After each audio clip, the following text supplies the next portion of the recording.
Hello everyone. તો આજે આપણે એન્જિનિયરિંગ મિકેનિક્સ જોઈશું.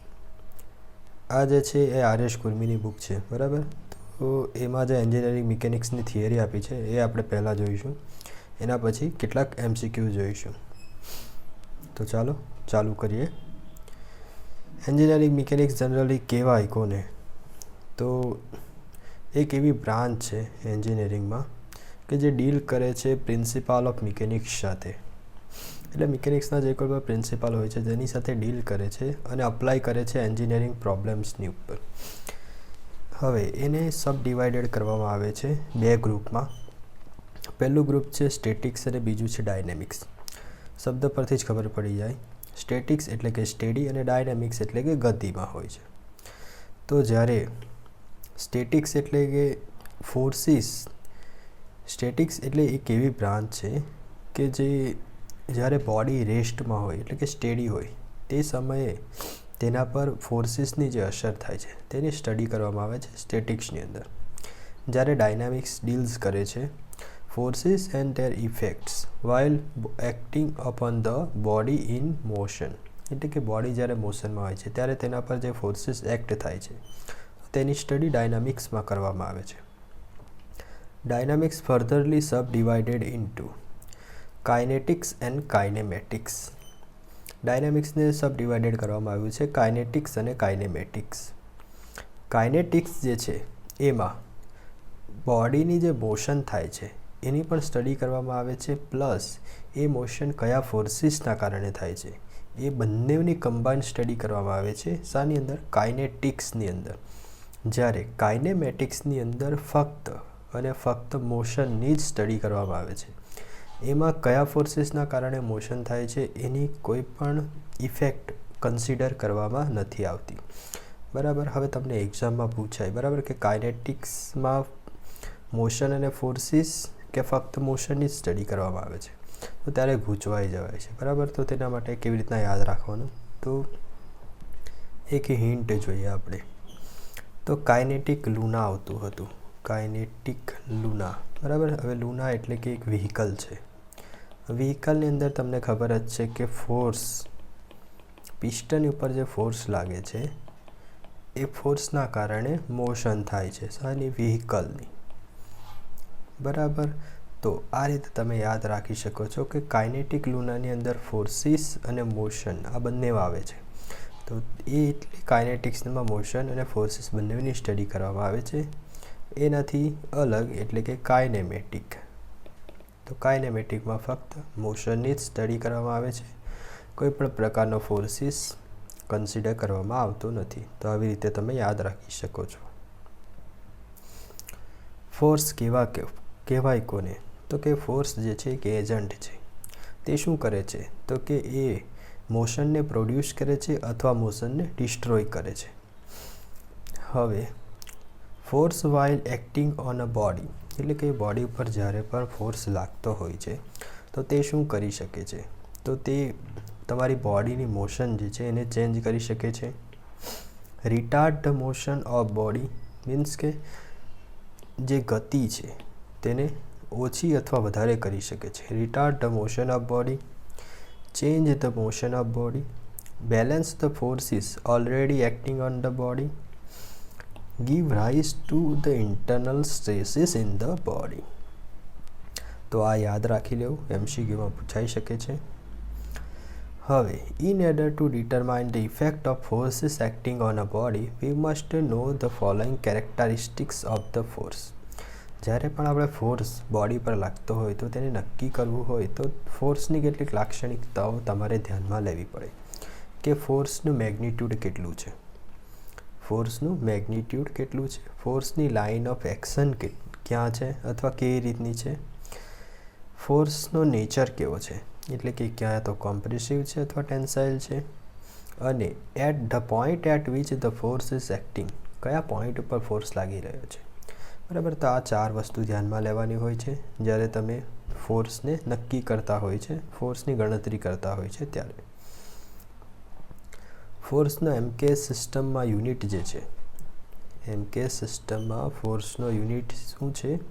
તો કે કિલોગ્રામ ફોર્સ શું છે, કિલોગ્રામ ઇન્ટુ ફોર્સ, અને એને કહેવાય છે KgFથી દર્શાવવામાં આવે છે. શાંતિ KgF અહીં જોઈ શકો છો 1 kgf is equal two 9.81 newton. તો એમ કે સિસ્ટમમાં જે ફોર્સની મેગ્નિટ્યૂડ છે એને કિલોગ્રામ ફોર્સમાં દર્શાવવામાં આવે છે, જ્યારે SI સિસ્ટમમાં યુનિટ આપણને ખબર જ છે શામાં, ન્યૂટનમાં દર્શાવવામાં આવે છે ફોર્સની. હવે રિઝલ્ટન્ટ ઓફ ફોર્સ, શાના માટે રિઝલ્ટન્ટ ઓફ ફોર્સ શોધવો પડે, તો કોઈ બોડી હોય તેના પર અહીં જોઈ શકો છો કે બે કે બેથી વધારે ફોર્સીસ લાગતા હોય, તો તે બધા ફોર્સીસની કમ્બાઈન ઇફેક્ટ શોધવા માટે આપણે રિઝલ્ટન્ટ ઓફ ફોર્સ શોધવો પડે.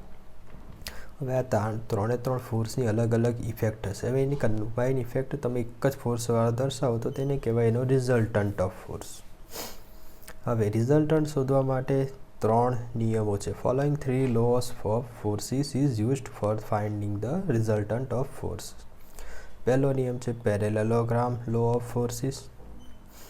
પેરેલેલોગ્રામ લો ઓફ ફોર્સીસ, તેમાં શું આવે છે કે જ્યારે કોઈ પોઈન્ટ ઉપર બે ફોર્સ એક્ટ કરતા હોય, બરાબર, એકી સાથે એક્ટ કરતા હોય, બરાબર, આ ધ્યાન રાખજો, simultaneously 2 forces acting on a particle. હવે પેરેલેલોગ્રામ લો ઓફ ફોર્સીસ શું કહે છે કે જ્યારે બે ફોર્સ એકી સાથે એક્ટ કરતા હોય ત્યારે તેને રિપ્રેઝેન્ટ કરવાના છે in magnitude and direction by the 2 adjacent side of the parallelogram. Adjacent side of the parallelogram એટલે કે તમારે અહીં એક પોઈન્ટ પર, આ એક પોઈન્ટ છે, એ પોઈન્ટની ઉપર બે ફોર્સ એક્ટ કરે છે,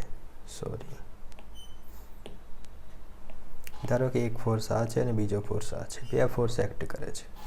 હવે આ બંને જે ફોર્સીસ એક્ટ કરે છે તેને ડાયરેક્શન અને મેગ્નિટ્યૂડના એડજેસન્ટ સાઇડ ઓફ ધ પેરેલેલોગ્રામ મુજબ તમે એને ગોઠવો અને તેની મુજબથી આને પેરેલલ આ લાઇન ડ્રો કરો અને આને પેરેલલ આ લાઇન ડ્રો કરો, અને એનો જે ડાયાગોનલ આવશે તે ડાયાગોનલ તમને આ બંને ફોર્સનું રિઝલ્ટન્ટ આપશે. ધારો કે આ P અને Q ફોર્સ છે તો તેનું રિઝલ્ટન્ટ એ ડાયાગોનલ આપશે. શાનો? આ જે પેરેલેલોગ્રામ ડ્રો થયો એનો ડાયાગોનલ રિઝલ્ટન્ટ આપશે. એટલે પેરેલેલોગ્રામ લો ઓફ ફોર્સીસ જે છે તે એક રિઝલ્ટન્ટ શોધવા માટેની મેથડ છે, પરંતુ એક વસ્તુ ધ્યાનમાં રાખજો કે આ મેથડ 2 ફોર્સ એટ પોઈન્ટ હોય ત્યારે જ યુઝ થાય છે, બરાબર. હવે આમાં સૂત્ર છે કેટલાક, તે એક સૂત્ર રિઝલ્ટન્ટ શોધવાનું સૂત્ર છે, તો તે જોઈ લે.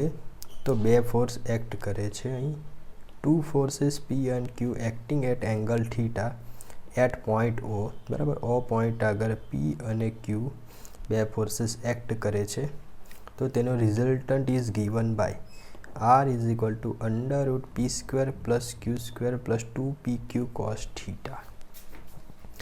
આ સૂત્ર કેવી રીતના આવ્યું તો તેનું મેં ડેરિવેશન અહીં આપ્યું છે.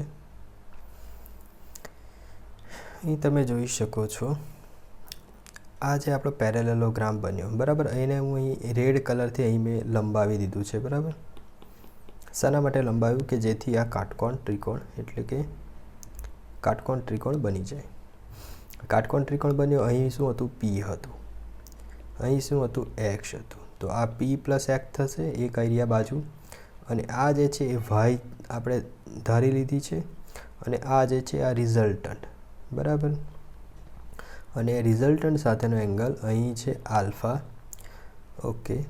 હવે આ તમે જોઈ શકો છો અહીં થીટા એંગલ દેખાય છે, બરાબર. આ થીટા એંગલ પરથી તમારે cos theta sine theta find કરવાનું. તો cos theta is equal to x/q એટલે કે પાસેની બાજુ ભાગ્યા કર્ણ, sine theta is equal to y/q એટલે કે સામેની બાજુ ભાગ્યા કર્ણ. આના આધારે એક્સની વેલ્યુ મળશે Q cos થીટા, વાયની વેલ્યુ મળશે Q sin થીટા. આની અંદર આપણે પાયથાગોરસનો પ્રમેય લગાડવાનો છે, તો થશે કર્ણનો વર્ગ ઇઝ ઇક્વલ ટુ બાકીની બે બાજુનો વર્ગ r² is equal two Q² sin² theta plus આ P પ્લસ X જે છે તેમાં Xની વેલ્યુ મૂકી દીધી, તો P plus Q cos theta તે આખાનો વર્ગ, બરાબર. અને અહીં પણ આ જે y છે તેની વેલ્યુ મૂકી છે, બરાબર. Q² sin² થીટા એ yની વેલ્યુ મૂકી દીધી છે, આ y જે છે એની. હવે આને તમે સાદું રૂપ આપશો, બરાબર. આ કૌંસ છોડશો તો થશે P² plus Q² cos² theta 2PQ cos theta અને આ રીતે સાદુરૂપ આપશો, તમે જોઈ શકો છો ઇઝી જ છે. તો મળી જશે r = √p² + q² + 2pq cos θ, બરાબર. p² + q² + 2pq cos θ. હવે આ રિઝલ્ટન્ટ p ની સાથે જે એંગલ બનાવે છે આલ્ફા, તે આલ્ફા શોધવા માટે તમારે શું કરવાનું છે? તો આ જે ટ્રાયેંગલ છે, આ ટ્રાયેંગલ, તો એ ટ્રાયેંગલની અંદર તમારે tan આલ્ફા, સોરી એ ટ્રાયેંગલ નહીં, ઓકે, આ જે ટ્રાયેંગલ છે એ જ ટ્રાયેંગલની અંદર, આ ટ્રાયેંગલ છે એ જ ટ્રાયેંગલની અંદર તમારે tan આલ્ફા એપ્લાય કરવાનું છે. તો થશે tan આલ્ફા = સામેની બાજુ y / p + x, એટલે કે આ y / p + x. તો y ની વેલ્યુ આપણે અહીં ગણતરી કરી જ હતી, y = q sin θ અને x ની વેલ્યુ q cos θ, તે મૂકી દીધી એ સૂત્રની અંદર. તો q sin θ / p + q cos θ તમને મળી જશે. તો આ બે સૂત્ર યાદ રાખજો. રિઝલ્ટન્ટ કેવી રીતના શોધાય અને એંગલ p ની સાથેનો જે એંગલ છે તે કેવી રીતના શોધાય. બીજો એક લો આપેલો છે, ટ્રાયેંગલ લો ઓફ ફોર્સીસ, બરાબર. તો તેના જણાવ્યા મુજબ, if two forces acting simultaneously on a particle be represented in magnitude and direction by the two sides of a triangle taken in order. શું કીધું છે? ધારો કે આ પોઈન્ટ છે, તેના પર એક ફોર્સ આમ એક્ટ કરે છે, બીજો આમ એક્ટ કરે છે. તો હવે એને તમે ટ્રાયેંગલ લો ઓફ ફોર્સીસ લગાડીશું. તો આ પહેલો ફોર્સ P છે, બીજો Q છે. તો આ જે P ફોર્સીસ છે તેની ઉપર ઇન ઓર્ડરમાં તમારે Q ફોર્સીસ લગાડવાનો છે, અને આ જે ક્લોઝિંગ સાઈડ આવશે, ઓપોઝિટ ઓર્ડરમાં ક્લોઝિંગ સાઈડ આવશે. આ P અને Q એન્ટી ક્લોકવાઇઝ ઘૂમે છે, અને આ જે રિઝલ્ટન્ટ R મળશે તે ક્લોકવાઇઝ તરફ ફરશે, બરાબર. એટલે કે ક્લોઝિંગ સાઈડ જે છે તે તમને રિઝલ્ટન્ટ આપશે. Two forces acting simultaneously on a particle represented in magnitude and direction by the two sides of a triangle taken in order, then their resultant represented in magnitude and direction by the third closing side of the triangle taken in opposite order. બરાબર. આશા રાખું તમને સમજણ પડી ગઈ હશે. હવે polygon law of forces. હવે ઉપરના બે લો જોઈએ, આ બંને પેરેલેલોગ્રામ અને ટ્રાયેંગલ લો ઓફ ફોર્સીસ, એ બંને બે ફોર્સીસ માટે એપ્લાય થાય છે. મીન્સ કે P અને Q માટે બે ફોર્સીસ માટે જ એપ્લાય થઈ શકે છે. જ્યારે પોલિગન લો ઓફ ફોર્સીસ છે, બે કરતાં વધારે માટે તમે એપ્લાય કરી શકો છો. If a number of forces acting simultaneously on a particle represented in magnitude direction by the side of a polygon taken in order, then their resultant represented in magnitude and direction by the closing side of a polygon taken in opposite order. ધારો કે એક આ force લાગે છે, એક આ force લાગે છે, એક આ ફોર્સ લાગે છે અને એક આ ફોર્સ. હવે આને આપણે બે કરતાં વધારે ફોર્સ લાગે છે, બરાબર. તો તેને લખવું હોય PQRS, તો એને પોલિગનનો લો લગાડવા હોય તો આ P, આ Q, આ R અને આ S. હવે આ તમે જોઈ શકો છો એન્ટી ક્લોકવાઇઝ ડાયરેક્શનમાં એરો આપ્યા છે. હવે તો આની ક્લોઝિંગ સાઈડનો જે એરો આવશે તે ક્લોકવાઇઝ ડાયરેક્શનમાં જોવો જોઈએ, અને એ જે ક્લોઝિંગ સાઈડ આવશે તે તમને રિઝલ્ટન્ટ R આપશે, બરાબર. રિઝલ્ટન્ટ. તો આ થઈ ગયો પોલિગન લો ઓફ ફોર્સીસ. કેટલીક ઇમ્પોર્ટન્ટ નોટ્સ છે. The resultant of more than two intersecting forces may be found out by the resolving all the forces horizontally and vertically. In such cases, resultant of the forces is given by R = √σ h² + σ v². આના તો તમે ઘણા બધા example ભણ્યા જ હશો, આની અંદર જ આપણે કન્સિડર કરી દઈએ, બરાબર. તો બે કરતાં વધારે ફોર્સીસ લાગે છે, બરાબર. હવે કરવાનું શું છે કે તમારે રિઝલ્ટન્ટ શોધવું હોય ને, તો આ જે એંગલ પર લાગે છે તેના હોરિઝોન્ટલ અને વર્ટિકલ કમ્પોનન્ટ કરી દેવાના હોય છે, બરાબર. તમને ખબર જ છે. પછી શું કરવાનું હોય છે કે σ h શોધી કાઢવાનું. કેટલીક વેલ્યુ આવશે, એટલે કે હોરિઝોન્ટલ જે છે તે બધાનો સરવાળો, એટલે કે અહીંયા પી માઇનસ એસ પ્લસ ક્યુનો આ કમ્પોનન્ટ અને આરનો આ કમ્પોનન્ટ, એટલે એ પ્લસ માઇનસમાં કન્સિડર થશે. તેવી જ રીતના વર્ટિકલ કરી લેવાનું અને આ બંને જે આવશે તેને સૂત્રમાં મૂકશો. તમે કયા સૂત્રમાં? અહીં જોઈ શકો છો, R is equal to under root sigma H square sigma V square. તો આ સૂત્ર પરથી તમે તેનો રિઝલ્ટન્ટ શોધી શકો છો. એટલે કે તમારે ગ્રાફિકલી નહીં શોધવું હોય અને મેથેમેટિકલી શોધવું હોય તો આ રીતે શોધી શકાય છે. If the resultant R make an angle alpha with the horizontal. હવે તમારે એંગલ શોધવું હોય તો એંગલ શોધવું પણ ઇઝી જ છે. tan alpha is equal to sigma vertical upon sigma horizontal. હવે આ સૂત્ર જનરલી યાદ નહીં રહી તો આ રીતનું જોઈ લેવાનું. આ સિગ્મા વર્ટિકલ એટલે ઊભી લાઈન, સિગ્મા હોરિઝોન્ટલ આડી લાઈન. ધારો કે આ રિઝલ્ટન્ટ છે અને આલ્ફા છે, તો અહીં tan આલ્ફા તમે લગાડશો તો સામેની બાજુ ભાગ્યા પાછળની બાજુ, એટલે સિગ્મા વી અપન સિગ્મા એચ મળી જશે તમને. If the resultant number of forces acting on a particle is 0, if the resultant of number of forces acting on a particle is 0, જો રિઝલ્ટન્ટ 0 હોય ત્યારે પાર્ટિકલ ઇક્વિલિબ્રિયમમાં હશે. કઈ કન્ડિશનમાં હશે? ઇક્વિલિબ્રિયમમાં હશે. Such a set of forces whose resultant is 0 is known as equilibrium forces. અને જો નંબર ઓફ ફોર્સીસ એક્ટિંગ કરતા હશે તો એ બધા જે ફોર્સનો આખો સેટ છે તેને કહેવાશે ઇક્વિલિબ્રિયમ ફોર્સીસ કહેવાશે.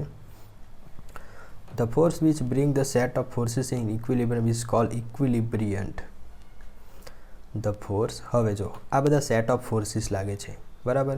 હવે તેનો કંઈક રિઝલ્ટન્ટ હોય અને એ જો રિઝલ્ટન્ટ 0 નહીં હોય તો ત્યારે એ પાર્ટિકલ છે તેને ઇક્વિલિબ્રિયમ આવવા માટે તમે જે ફોર્સ એપ્લાય કરશો, બરાબર, એટલે કે રિઝલ્ટન્ટની વિરુદ્ધ દિશામાં જે એપ્લાય કરશો ફોર્સ, તો તેને કહેવાશે ઇક્વિલિબ્રિયન્ટ કહેવાશે. It is equal to the resultant force in magnitude but opposite in direction.